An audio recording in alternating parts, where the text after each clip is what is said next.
No way. What's up, family? Hey, can you smile now? Watch out, Karen. What? My bad, though.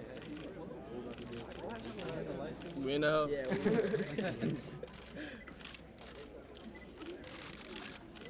You're ugly. You're ugly. Alright, you gotta get up sooner than later.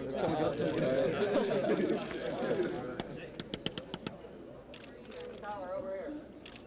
This concludes our program today. We want to say congratulations again to all the athletes and their families. Feel free to take pictures anywhere you like, and obviously if you guys are here to talk to Kyler, feel free to do that as well. Thank you. How nice is it to know that this day is finally here? No, it's I was talking to my mom the other day. I was like, yeah, it's kind of crazy. You know, this has been a big part of my life. You know, for the past year and a half or so. So you know, for it to finally be over, it's a good feeling knowing that I think I picked the right school. I feel comfortable with A&M. But you know, now I just can't wait to get down there and put the pads back on. I'm sure there's some weight off your shoulders, but there's also the chance that baseball could come calling. You know, you have another big decision to make maybe in the summer. Oh yeah, definitely. When June comes, that'll be another life-changing possible decision to make. So you know, I'm not stressing about it or anything. I'm just gonna wait till that time comes. A picture is worth 1,000 words. Yeah. Knowing the hatred between the Shorthorns and the Aggies, that picture of your jersey. What was it about? Yeah. Yeah, I like the jersey. I went down there, I visited. I had a good time. Coach Strong, everybody else. I loved it there. But like I said, I just felt more comfortable at A&M, and felt like my chances there were better. So. All of that, you missed the team photo, right? Yeah, definitely. Sorry. I apologize to everybody for being late. Like I said. Yeah. Just running late. Tyler, talk about your dad and what he's meant to you throughout this whole process. He's been he's been there, done that. So I'm very blessed and fortunate to have a dad that who knows what he's talking about. He's been through the process. A while back, a lot of things have changed, but he still knows what he's talking about. So just to have him on my side, it's definitely been good. What did you talk about with him when you said, I'd like to consider my options and see what it happens? Oh, he's always told me, always weigh your options out. When you run out of options, you're in trouble. So for me, I was just committed to A&M. Everybody was freaking out, but that's just how it goes. How serious did you consider some of the other programs? I was never just committed to A&M until I committed. Texas Tech, Oregon, all those schools were they were a serious option. So everybody who thinks I was committed to A&M just because my dad, it wasn't true. How about after that? When you did this, it was more just reassurance. When I had my in-home with Coach Sumlin. So after that it was fine. Put all the options in perspective. I mean, what's the ideal scenario for you going forward with the baseball and football and just moving forward? What's your ideal scenario as you move forward? Hopefully do what I'm supposed to do this spring in baseball. And then, like I said, any kid would love to be drafted, as high as possible in the MLB draft. I don't know what will happen. But that's one, goal that I have in my life. After that, if I say I go to college, I hope to achieve, hope more things than I did here, which is pretty crazy to do. So I just hope to succeed at whatever level it is. Do you enjoy one sport more than the other, or they're both the same? Both the same. Two different games. Three state championships, the All-Star game recently. What is Texas A&M giving us the quarterback of the year? No, I'm not gonna say too much. I think my play speaks for itself. I don't really do too much talking. Just once we put the pads on, once we strap the cleats up, it's game on. So. How do you feel today compared to the day when you made your decisions? Today I'm just here. It's part of the process. But like I said, the commitment day was a pretty special day in my life. So today just ends the madness. What do you think the competition with Kyle Allen could be like? Nah, I don't know. We'll see. Have you met him and got an idea? Yeah, I met him. Oh, he's a cool dude. You know, he accepts me. But I mean, like I said, once any other quarterback steps on campus, it's competition. So. Hey, Kyle, have you put much thought into what is going to be the money value, or if you're faced with that decision in June, this much is like, I got to go to the MLB, this much I can go to college? No. I think my parents, my dad has that, and my uncle have that kind of set aside. But I mean, they're not gonna tell me. So. You got, I'm sorry, what's set aside? Kind of a number? The number, yeah. Which says it's I don't know what it is though. Probably don't need it. Yeah, exactly. Was there less, I won't say competition or whatever, since you kind of pretty much had chosen A&M a long time ago with the process? Was it more or less still taxing on you, or was it pretty easy to deal with? You know, sometimes you have your doubts. I wouldn't say doubts, just like, you know, second thoughts, like, oh, you know, this school would be nice, you know, my friend's going here, blah, whatever it is. But, you know, at the end of the day, I had to make a decision, and I felt like A&M was the right choice.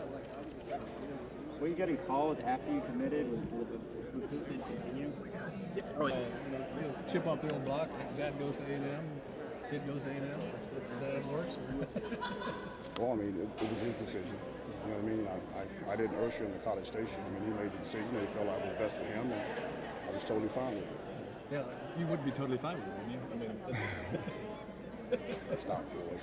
No, seriously. I mean, he felt like it was the best fit for him, and that's what it boiled down to. You know, it's college decision, and you know, whatever decision he made, we were going to support him. special kid, I mean. Well, he's okay. Okay. Kevin, you mentioned something about you and Calvin. I don't know if plan's the right word, but I asked him, I said, you know, is there a money limit when the MLB draft comes along where it's like, that's too much to pass up? You guys talked about that, thought about that choice he's going to have in June? Potentially. I'm only doing this so I don't get fined. How will you advise him? Do you have any idea yet? I mean, if it's #1 pick overall, you probably... He won't be the #1 pick overall. Football's kind of the number, so he won't be the #1 pick overall. Middle of the first round, that's more possible. Possibly. So this will be a decision? I've always told Kyler to keep your options open. So as long as you've got options, you're fine. And that's kind of where he's at right now. Is that one of the reasons when he reopened his recruitment, you know, talking through this process about looking at all of his options? Oh, you probably need to ask him that. I'm asking, like what? Yeah, you probably need to ask him that. Okay. You've experienced this as a player, as a student, and now as a parent. What has been the Much more difference? stressful as a parent. Much more stressful as a parent. Why is it? You just want the best for your kid. You know? So you want him to make the right decisions. I mean, obviously, I couldn't make the decision for him.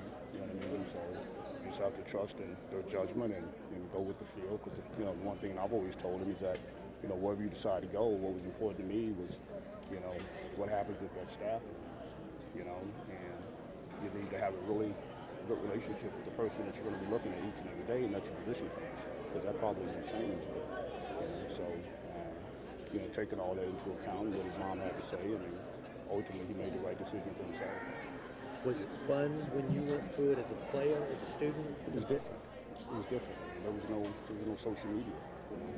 There was no ESPN. You know, there was no internet. I mean, everything's different. Everything's bigger and larger. So.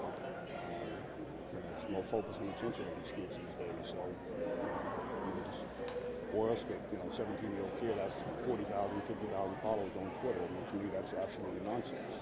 You know? That's just my opinion. Is this nonsense? All of us as well? It's just the world that we live in. You know, I mean, to a certain degree, I feel bad for these kids because where do you go? Where do you go from here? You know what I mean? So that's just my personal opinion. How old was he when he realized he was a special kid? I'm sorry? How old was he when he realized he was a special kid? Still trying to figure it out, George. No, talent aside, I mean, it didn't take very long to realize, he had the talent. But, when you play this position, a lot of kids are talented. It's what's between the ears and in the heart that matters. You know what I mean? And some kids know how, and some kids don't. It's that simple. And obviously, he's shown people over the years that, regardless of the circumstances, that no moment's too big for him. He never panics. He just stays the course and just does what he needs to do to, eventually come out on top. And that's what it's about. I mean, that's, it's not an inheritable trait. You know what I mean? But it's something that he's visualized obviously for years, and you have to want to be in those situations. And Lord knows he's been in quite a few of them. And fortunately he's come out on top in just about every one of them. What are those moments when you watch him play, you see how he handles his business, and you go, that's exactly how he needs to be doing it? And those moments where you go, where did he learn this? How did he pick this up? Well, it's not easy being my son. He's a tough-minded kid, age has nothing to do with success or experience. Does that make sense? Just because you're, 15 years old doesn't mean you can't play with, 17, 18, 19-year-old kids on Friday night. Are you good enough? Are you tough enough? Do you know what you're doing? You know what I mean? Same thing applies to the next level. A kid will turn 18 in August. Who's to say an 18-year-old can't succeed with 21, 22, 23-year-old grown men? I mean, the circumstances are different because the kids are bigger, and the game's obviously much faster. But, I learned a long time ago I didn't put anything past Kyrie. He's got speed. More importantly, a lot of kids have speed, George. Back here, you need to know. I mean, I like to use the term being in the cockpit. I mean, we can't get on a commercial flight without, those pilots being really, really outstanding at what they do. Who knows how many hours they spend before they become certified. Well, I like to translate that to football, quarterback in particular. You need to spend X amount of hours in the cockpit before you really get a feel for the game and a feel for what it takes to be in all different types of situations and whatnot. You know what I mean? And until you experience it, you never know. And if you hadn't experienced it, you won't never know. But he's been there before. He's been there before. We've all watched it unfold right in front of our eyes. Was there anything during his recruitment that surprised you or shocked you? Thanks, Kevin. All right, good to see you.